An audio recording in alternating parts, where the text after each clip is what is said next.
where the house burned.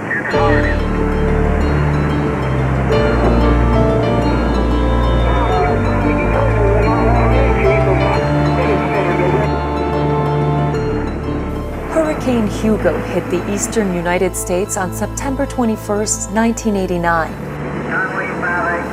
In one terrifying night, the storm caused 21 deaths and $7 billion in damage. Sure enough, go ahead and get what you need. The South Carolina Low Country, from McClellanville to Murrells Inlet, was ground zero. These are our stories.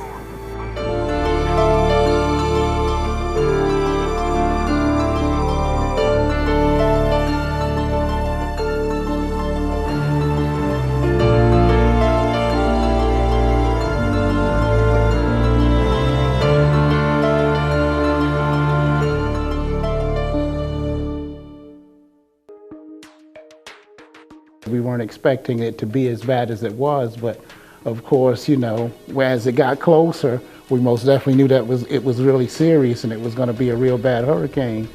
We had just been watching the Weather Channel for a week, probably. My parents are crazy about the Weather Channel. They just leave it on all the time with the music in the background. And my father is always the one who panics and has to go buy everything, and my mother says it's never coming here.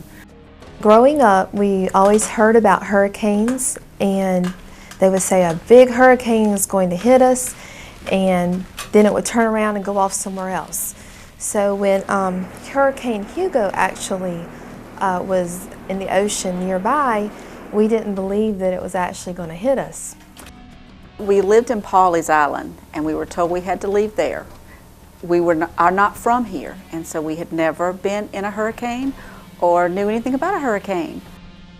I was a senior in high school, so I was in high school, so it was like no school. I mean, that's all everybody talked about. But I was so young that you didn't really care, you weren't really worried about like the destruction of anything that was gonna happen. It was just more of the exciting that everybody was like buckling down and everybody was getting everything to prepare. My family, we just ran out to the local store, which was Walmart, and to gather water, batteries, flashlights, and some perishable items so that we can get ready for the storm. It was really busy in Georgetown. It seemed like the cars was just, going back and forth. Everybody was in a big rush. As the day went on, the wind stopped blowing even more, but we had no idea it would end up the way it did because the day was so beautiful. An announcement came, said we are pulling the plug on the island at 11 o'clock. So therefore, you're on your own. I was about 4 years old, and I remember my dad taping up all the windows with X's, and we bought a lot of candles and batteries to get prepared for the storm. When I drove to work that morning, everything was normal. But driving back, I'm looking around, and all of a sudden, it's like mayhem.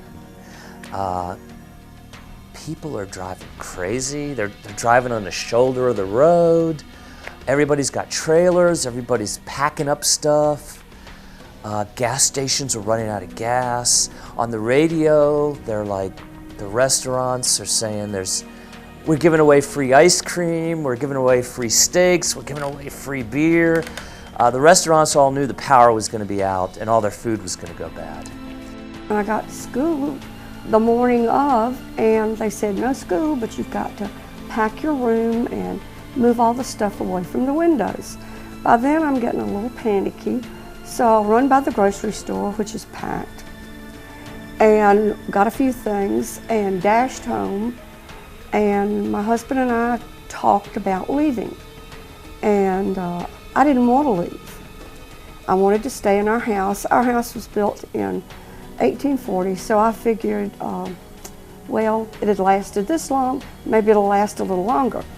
Maybe that was very foolish. But I was working for a private community called Deborah, and so they were beginning to evacuate, and I still, at that time, didn't think it was serious.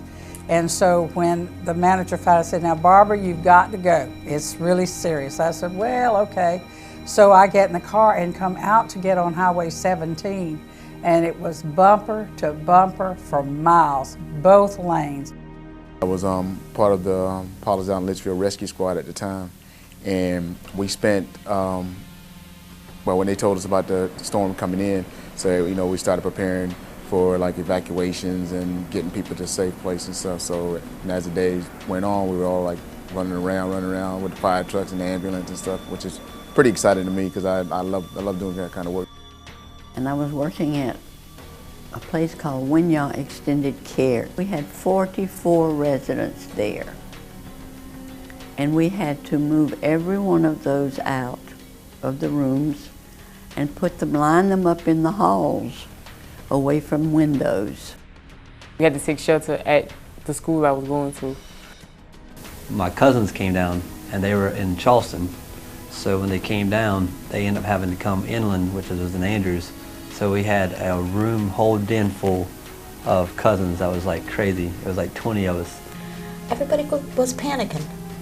I wanted to stay in Georgetown, but my husband decided we better go to Darlington instead.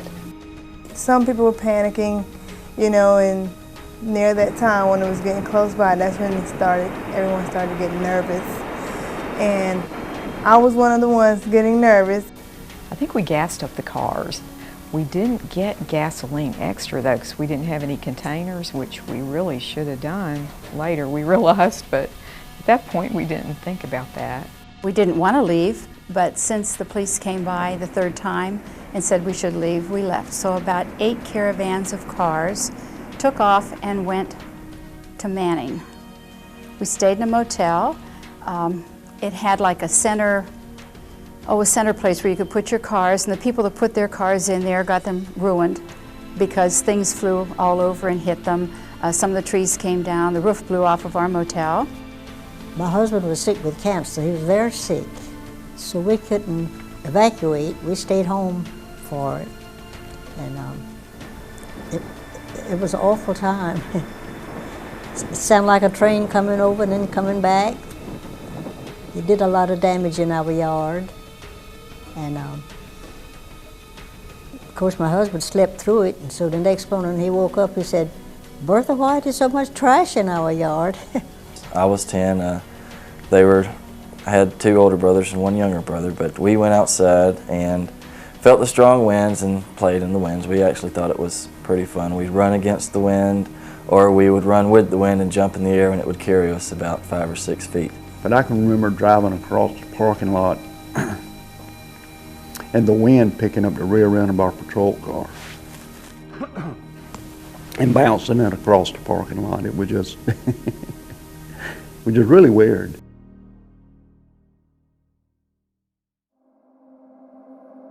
About the time the storm hit, when it became nightfall, we did go in and try to sleep, but it was just too exciting and too worrisome, wondering what would happen next.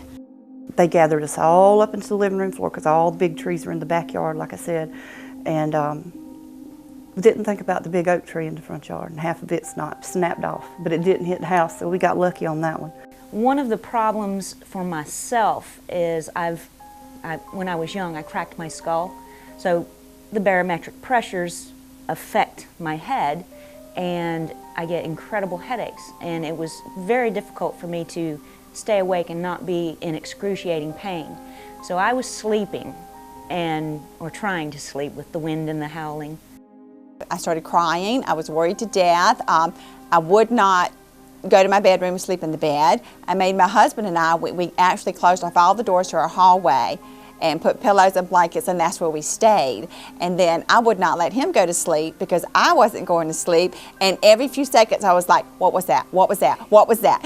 When it came, I was kind of not shocked, but like in a whoa state. It was dark, it was just raining like crazy, and we couldn't get out. We had a bunch of kids and animals, dogs. Immediately the electricity is out and it's hot, and but we still had oil lamps and candles, and but it was suffocating because you couldn't open the windows. My mother's home was right next door, and during that storm, of course, the wind was just furious. And I sent my husband over to get my mother and bring her over to us. And so he went, and came just by the time he got to the fence, the wind just picked them up, both up about that high. It got so hot, I couldn't stand it. Well, right across the hall was the bathroom. So I was closer to the bathroom, so I got up and I went and raised the window about that much. And then the rain came through all the way through the bathroom and hit me right in the face.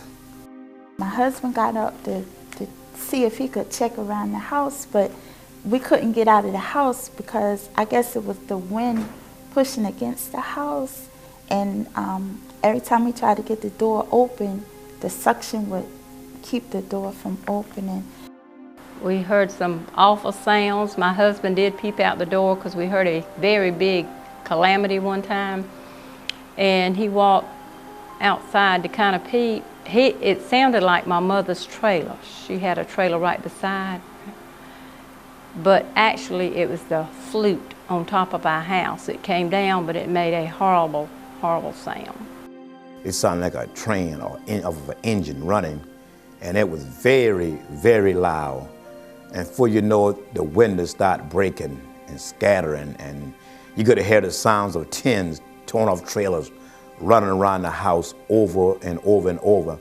And I peep out the window, and I can see people's car being smashed by trees, and I can see tins rolling around the house. And at that time, my wife and my mother-in-law got very frightened, and they went into a closet. We didn't have our door, family door. We didn't board it up. And all of a sudden, boosh, you hear the wind knock that down, knock it loose. So me and my family got up and we went to the shed and tried to nail it up during the storm. Like, and all the water started coming into our family room. A tree or a limb or something had broken a window on our trailer, and me and my father was out there, and he was scurrying just to try to nail it straight into the trailer, and just something to hold it up, because he knew once the storm went one way and then the eye came over that the storm would be coming the other way. So no sooner did we have the board up, we had like one nail in it. The wind was kicking, it come back and it kicked in so hard that we just let it go and the board stayed up against the trailer. So we had to go inside at that moment because it was extremely dangerous. Off of my parents' home, they have a car garage. It lifted the car garage completely off, and then part of the roof came off from the garage, the kitchen, into the area we were at. So immediately we jumped up and ran into another room. And as we got, it's like every room we would go into, the storm just progressively got worse, and it started raining in. We went into our living room. We stayed there for maybe 10 or 15 minutes or so, and my mom was like, we're going to have to go to the back of the house, because we ended up in the front of the house. And I mean, we could just hear the roar. I mean, it sounded like a train had came through. The snake came off the television. That's where he was living, in the back of the television, a huge snake. It really was. It was around about 6 foot long.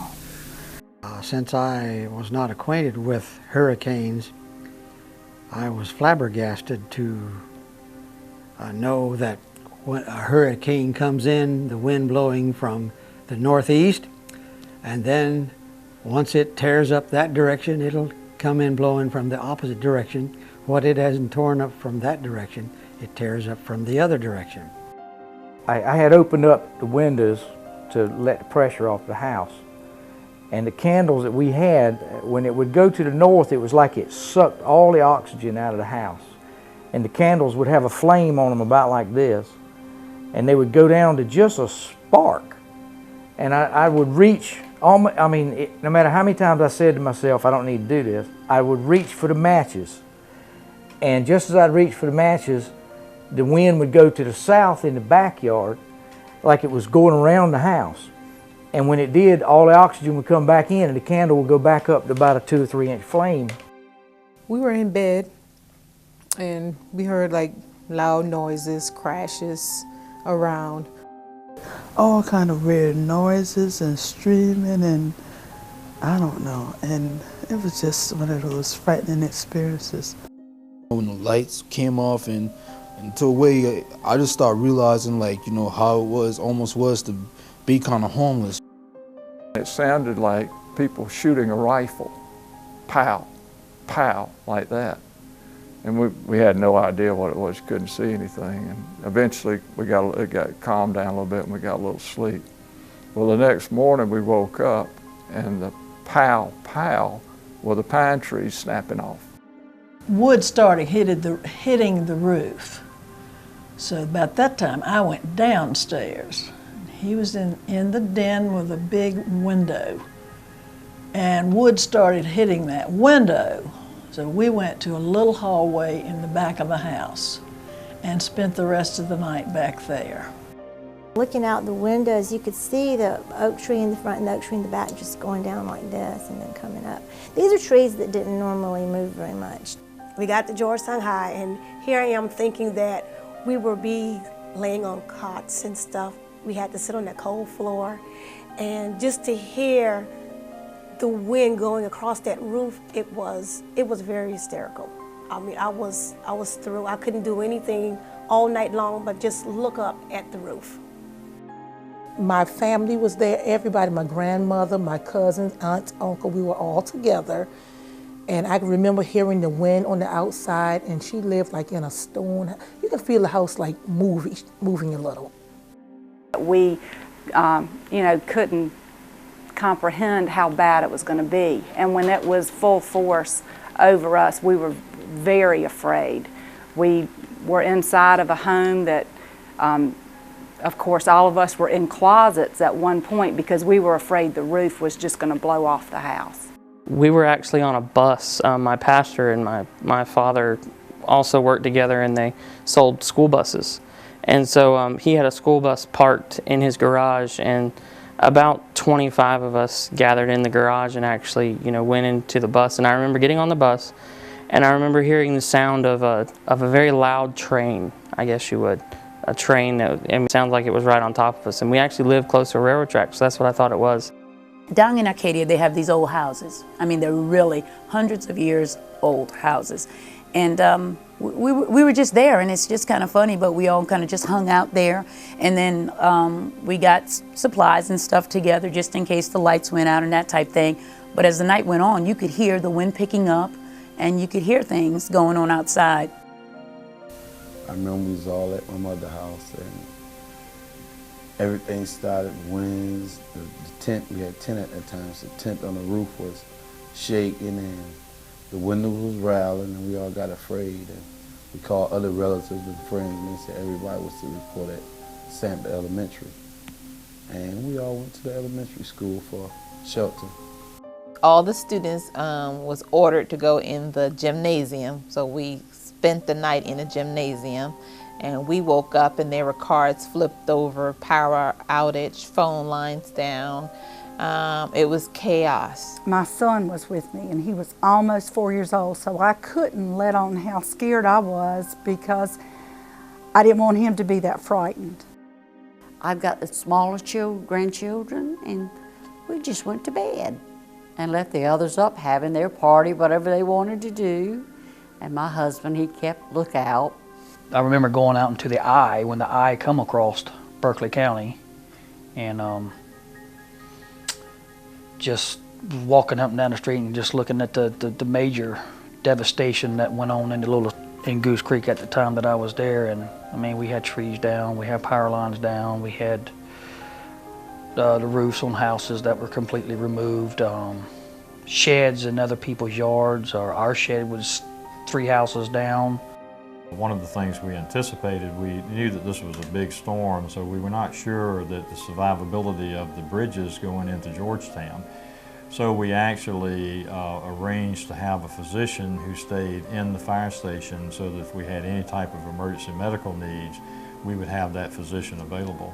And in fact, during the storm as it approached, we did have several people who came in and had to be treated.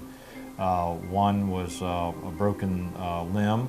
Another person actually had a heart problem and had to be taken to the fire station because the storm had gotten to the point that you couldn't go over the bridges anymore.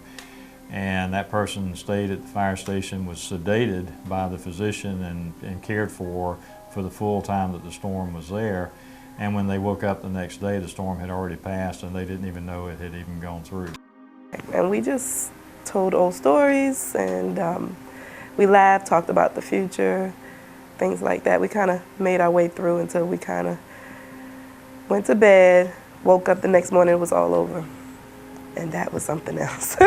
I was asleep the whole time during the storm.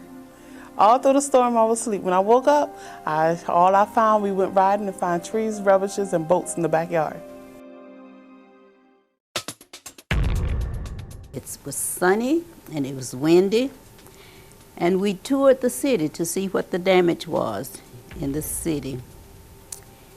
And my husband said, this looks just like a war zone, minus bodies. There were limbs, signs down, roofs torn off buildings.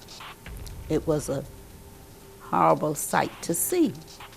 Trees were on the roads. The National Guard was there trying to cut them up and get them out of the roads, and it was real scary. When I woke up the next morning, I mean, you see trees all over the front yard, other people's houses. You couldn't even walk to the grocery store. You know, and a lot of businesses got destroyed up in Charlotte. A lot of looting happened in Charlotte also.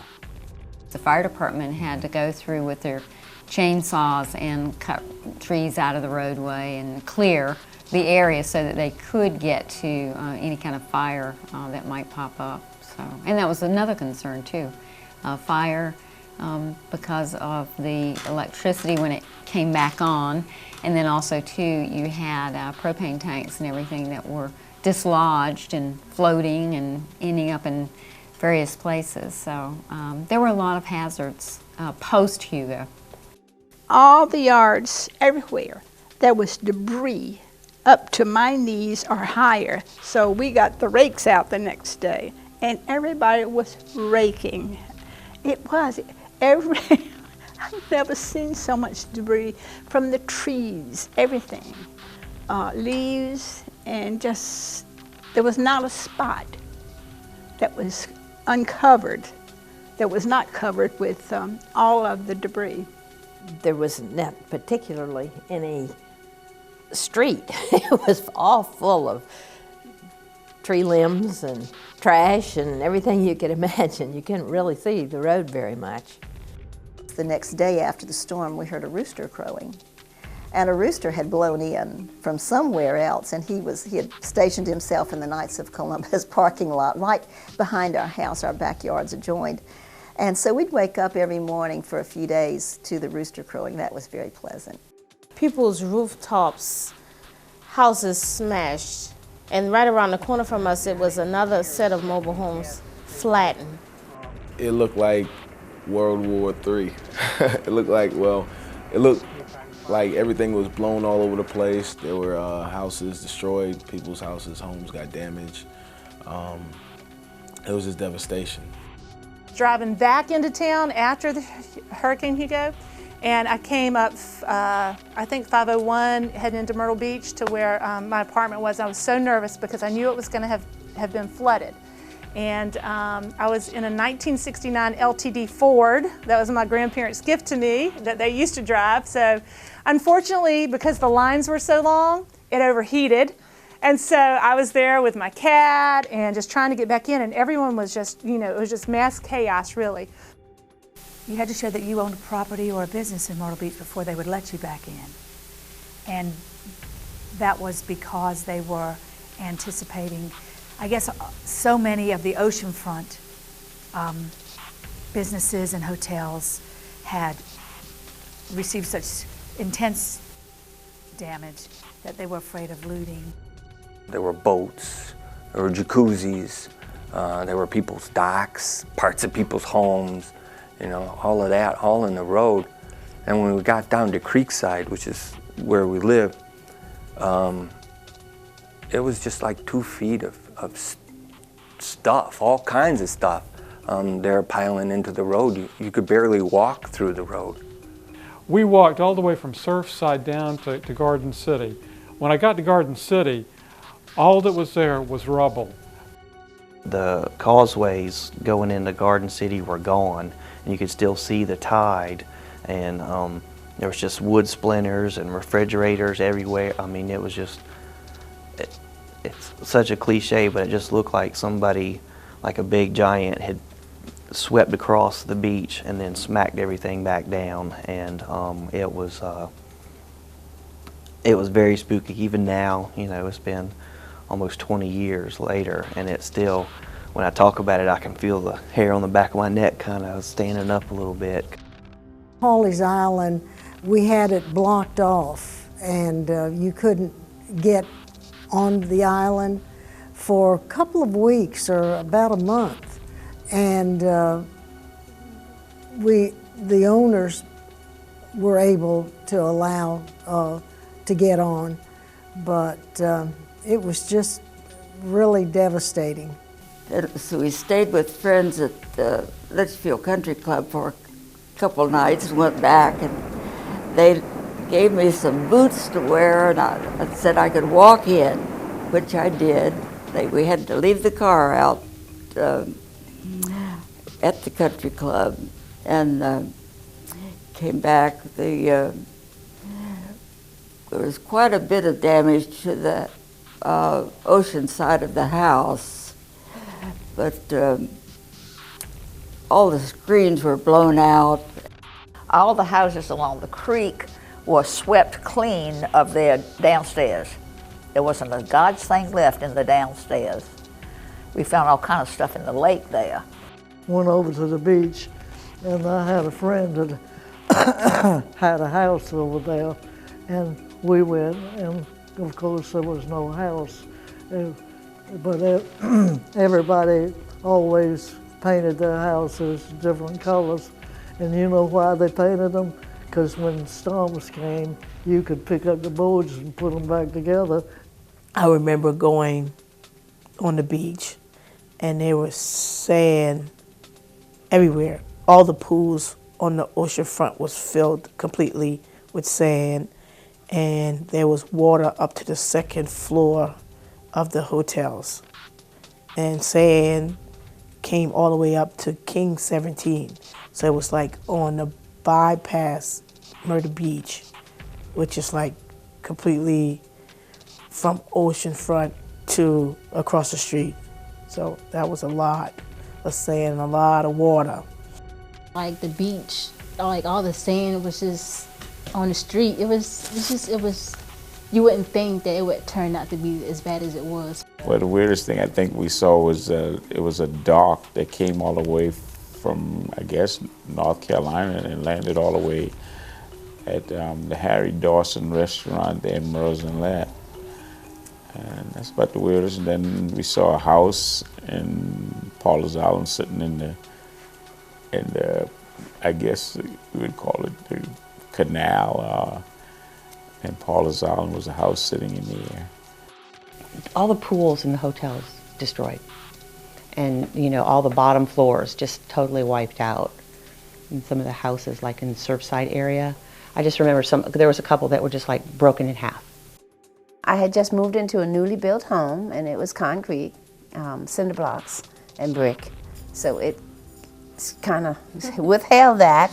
But now the mobile home that we moved out, it was pushed. It was pushed off its foundation and turned. We had a beach house on Pawleys Island, and after Hugo, we had 3 beach houses on 3 different islands. Shingles off the house and some leakage and things like that, but nothing that we couldn't stay in. My mother's house had actually got destroyed, so they came over to us, but we were able to patch ours and live in it till the insurance company come out. Everything was torn apart. The only thing was there was a foundation, and you could see everything in the house from one room to the other. And I said, wow, you know, going to bed here, like that. So after that, we decided that we'll try to seek wherever they would have, you know, have available for shelter for anybody who have lost their home. And we went to First Baptist, and we stayed over there until we find help. the Hugo had come through it and then came back through it. And the house was left with the studs were up, and my house is a brick house, so the sides were there. But it washed things out of the house. It even took the casements from the windows, not just the windows, but the whole works went out. We had just planted, about 3 years before, we had planted trees, pine trees, out in one of our fields. And when Hugo came along, it just destroyed all of them. My husband had to go out with the saw, of course, and cut them all down. There had been 11 houses in a row. Not one house was left standing. One house was bashed into the trees. Our house and the house beside ours washed into the road. We lived in Laurel Bay on the military base, and we had a little pier that I used to fish on, and it was gone. One of the most amazing things I saw, it looked like it was a path cut behind my yard. And you could see where the tornado had came through, and apparently it didn't break, it didn't twist my fence. It came over, it must be jumped up and went over and hit a tree in my front yard. My front yard, I had a pecan tree, and it had fallen. Unfortunately for me, it instead of falling towards the house, it fell sort of sideways between the house and the street, so it fell across the yard and didn't damage the house. A pecan tree in the backyard, which was there as long as I can remember, in the backyard, had fallen and actually took my electrical line down with it. I was very happy that when I came back, the logs had stopped at my front door. No water had gone in from the creek. But there was a great big pine tree, enormous, through my dining room. So that was disaster.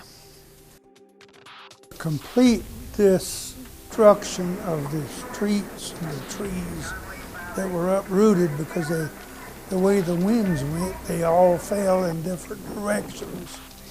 It knocked down on the side of the highways all of the trees and the light poles and everything else. It was total destruction. It was nothing. The only reason where we lived on our street, the commander of the naval base lived on there, and the Navy cleanup crew come up and cleaned up our street right in front of the house so he could get in and out. I mean, that was being at the right place at the right time. My in-laws' house, actually, they had pecan trees that were over 100 years old, and I think probably 4 out of the 12 were blown over. One limb of one pecan tree hit the edge of the house, but nobody was hurt. It was just, for them, and they were in the early 80s.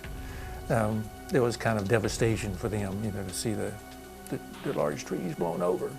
They'd been just basically uprooted. There were trees everywhere, and a lot of people had lost their homes, and they were, somebody came up to us and said, I paid for my home and all that, and now it's gone, everything. It was just laying there like a bunch of splintered wood. Our house is about 10 feet above the grade because we're in a flood zone, right on the water. And it must have been about 2 feet deep in the garage, but it didn't get inside the house. We were very lucky. And I thought the water would come in, the water would go out. It doesn't work that way. It builds up the pressure, and then the garage doors caved in, and then everything in the garage was like in a washing machine. I mean, it was spread all the way out to behind our house. So one thing about water I learned, water moving 5 miles an hour has the same amount of force as wind at over 100 miles an hour. It's real heavy, and it takes down everything in its path, including like brick walls. We got a chance to drive up and down 17. Water was flooded all over on both sides of Highway 17. I noticed even on 17 I could see alligators swimming up there around Litchfield, swimming across from one end, from the ocean side to the creek side. I can remember driving 10, and there used to be a boat in the water, and the boat was sitting in the middle of the media. A week afterwards, I had to go to the doctor in Charleston, and I literally cried all the way from Georgetown to Charleston because of the devastation.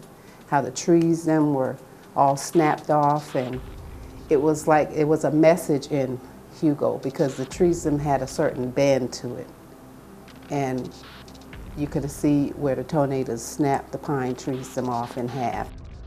The most impressive thing was driving up the highway from Charleston to Greenville, or to Georgetown, in that all the forests were leveled.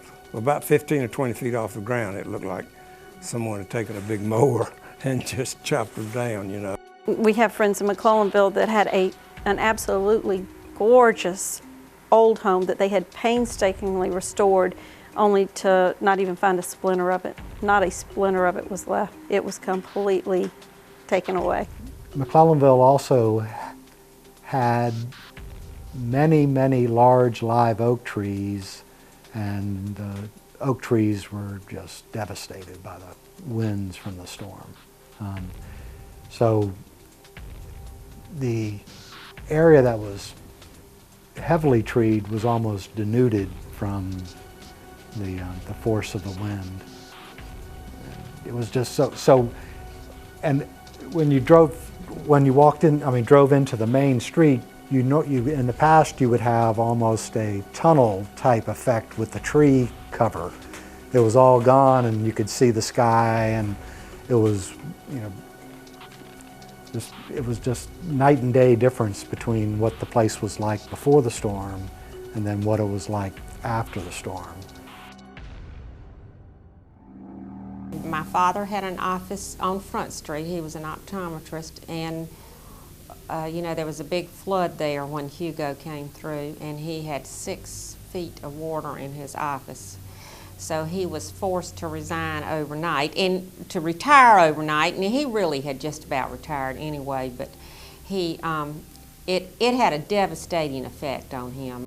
Once the road started clearing up, we had a gas station that we pumped the gas for our customers, and as of that morning, once we could get the generator up and going and get all the electricity going on that, we had customers start coming in with chainsaws and all these different things, and we pumped gas we pumped gas from daylight to dark pretty much non-stop. The cars were backed up down the road from several miles, and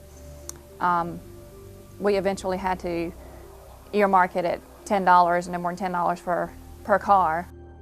Probably 3 days later, I went to work and had to work by candlelight. That was when the computers were just coming in, but we had to do everything by hand, handwritten. And I always remembered writing 9/21/89 on all the claims that I had, claim after claim. We did have a few people that jacked up the prices real quick. Yeah. But it's sort of ironic, those same people now aren't in business. Right, because people remembered. I worked at Dr. Joseph in Joseph's office down on Front Street. And of course, I knew that town was bad, and especially on Front Street because there's always a water problem there. So I came in, took the back streets in so that I wouldn't have to deal with water. Got to our office and unlocked. I brought pails and buckets and cleaning stuff and just anything I could think of to help with the office work because everybody else was out of town. And unlocked the back door and went in, and there was not a drop of water in our office, but sitting right across the street between the Rice Museum and the town clock was this great big boat. We had a lot of older people in the community, didn't have a whole lot to do, but were skilled tradesmen. And so you would see them uptown helping out around different stores and whatnot. Maybe somebody hadn't, normally you'd see just sitting in one of the restaurants eating breakfast for from 5 o'clock in the morning until 11 or 12 during the day because they didn't have anything else to do. Those guys were actually uptown trying to help out, do different things around stores, help people around their houses and whatnot. It was actually a community thing.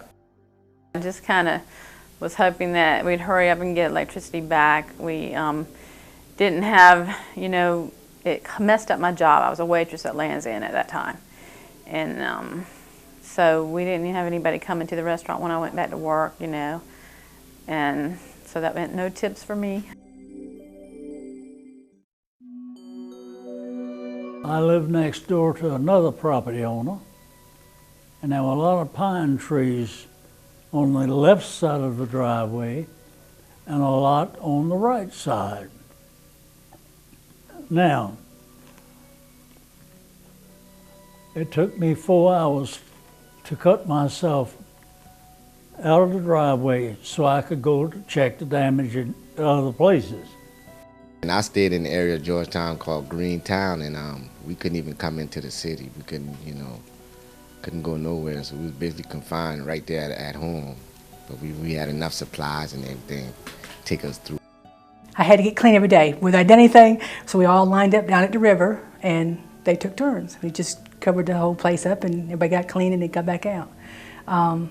Eating, you had to either eat your canned stuff you already got, or I see my sister-in-law cook a pizza on a grill, which was very strange, but she did it.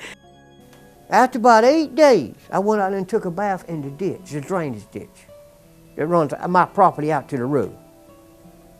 They had a pond that we had to take baths from. And the guys would go down and take baths, and then the aunts and the ladies would go down and take baths. But to clean up and, just getting everything back to normal, I mean, it took weeks and probably months to probably get everything at my home back to normal. And a lot of the places around town, the businesses, they were closed up for quite a while. So it was a real experience. We didn't have no electrician, and then we didn't have no water, so we had to go to a teasing well down the road, probably about a mile, for us to wash clothes and then wash wood and drink water. We lived farther out of the city limits, and we went 3 weeks without electricity. It was quite interesting. We had to go back to school, and there was still no electricity. I have a friend that is a logger. He came over with his chainsaw and climbed up the trees and cut them off the carport. We had been campers, and we still had our cook stove. So, I keep canned goods. I like canned goods. We had no bathroom facilities out in the country since we had no power, which was one of the worst things about the hurricane. And being stuck there together with not a whole lot to do was one of the worst things too. My husband and I did try to cook on a little stove, which was not successful. My grandmother lived through the Depression, so she was very resourceful. When she heard that it was coming, she immediately started stockpiling food and water. So we were fine that way. We were able to brush our teeth and take, bird baths. No full showers, which was hard on a 12-year-old girl.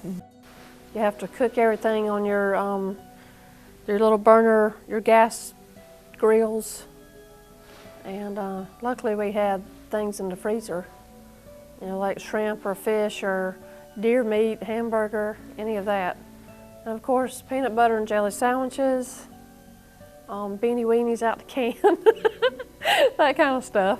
It was almost like camping in your house. We had to go to a friend's house to either take showers, use a restroom, and then either go to Burger King to use the bathroom. And I remember we would go to the store, it's no longer a business, Winn-Dixie, and it was totally empty of food. All the food was gone, so we had to just go here and there wherever we could for like canned goods and stuff like that. We stayed in the house, and of course we didn't have electricity or, well, we had water, but no hot water. but we had a gas stove so we could cook. Many of our friends came and we cooked for them and just sort of had a gay old time. I actually thought it was fun because we got a curfew. The whole city had a curfew.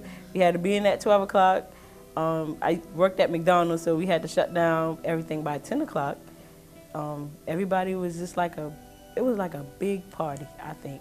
Because everybody was together, the cleanup, everybody was together. I mean, we basically had cookouts. It was like a big family reunion. We basically went to work trying to clear the highways and help clear the highways and get a passageway back into town and open it up, help open it up to get back into town the people that were still here that had refused to leave, and to get ice and to get generators and things in where they could, have staples and things that people needed to get by with. We were out of school for about 10 days, I think. And in that time, I don't think there was a day went by that I wasn't working with some church group or some crew going down McClellanville and other places to clear up houses and roads and things like that. I don't think we could have made it. We had waited on the state to do it, and that's no knock on them. It was just such an overwhelming experience. We had a lot of people who, for whatever reason, needed food or needed clothes. I don't know what the house situation was, but they had problems. And so I did help at Baptist Church. I'm a Methodist, but I helped at the Baptist Church with serving some of the meals. Then I went and helped at the Hallmark store because that store was devastated. The water came in, busted the front windows out, and all the paper products were across the street, and I stayed down there for weeks after that helping her salvage anything that she could salvage out of it. Afterwards, I worked for International Paper Company, and we volunteered to go over to McClellanville, and we assisted at one of the schools there where people were having to actually camp out there because their homes had been flooded. I worked for Walmart, and McClellanville was really, and all down there, all of them were terrible. And they opened Walmart down in McClellanville or wherever it was outside Charleston, and would walk people in with a flashlight and let them get what they needed and pay at the door. They didn't open the store, but the employees went and walked people in because they were walking in water up to their knees. So they got, duct tape and tarps and things they had to have. I know a truck came by to like the people that didn't have any water. They was like getting, like gallons off of the truck. Sometimes 2 cases depending on how big the family was. But what I really remember mostly about that time was the help of the people. Because there I was with those kids and everything out at that house, and everything was cut off. No lights, no electricity. But neighbors, men that I never saw before, came down and saw my car was, the tree was on my car. And they ran and got saws and came back and got the tree off the car because it would still run, but it was just totaled. And so it was the people, were just amazing during that time. You started to learn about, other people that have been right under your nose the whole time because, they're your neighbors, but they're your waving neighbors. Hey, how you doing? And you keep on going because of life. So this kind of made us all stand still. And, we had to communicate by walking to somebody's house to tell them something or find out did they have anything. So in a sense, it put you all in the same boat, so to speak. They really came together. Nobody had any problems with anyone, If you had a problem with somebody, it was set aside because we needed each other. And so we all came together and was one community, one big, loving, happy community. I've thought many times, you know, how ironic that they evacuate us from Hilton Head, and yet we get to Columbia and they're hit hard, no power. The city is packed because everybody's been evacuated to Columbia. So, but it worked out fine for us, and we got a beautiful daughter. The bright normal was when the lights said boom and everybody had lights, so that was more happiness for us. It was one of the most exciting days in newspapering, and it was the only way people could find out any information, because they couldn't get TV unless you had a battery-powered radio, which not many people do. You would hear because you would expect power to be out, but power was out for many, many people for 3 weeks. So the newspaper became their real lifeline to info. School was out. They didn't have any way to turn the lights on or cook. And really the biggest problem for everybody was you couldn't buy gas because the stores didn't have electricity either. So you couldn't go and pump gas. We had some outlets for our delivery people to get gasoline, and we churned out a paper every day. It was like the days when the newspaper was the only game in town. It took months for, in fact, I think there perhaps might be some places in town that have yet not fully recovered.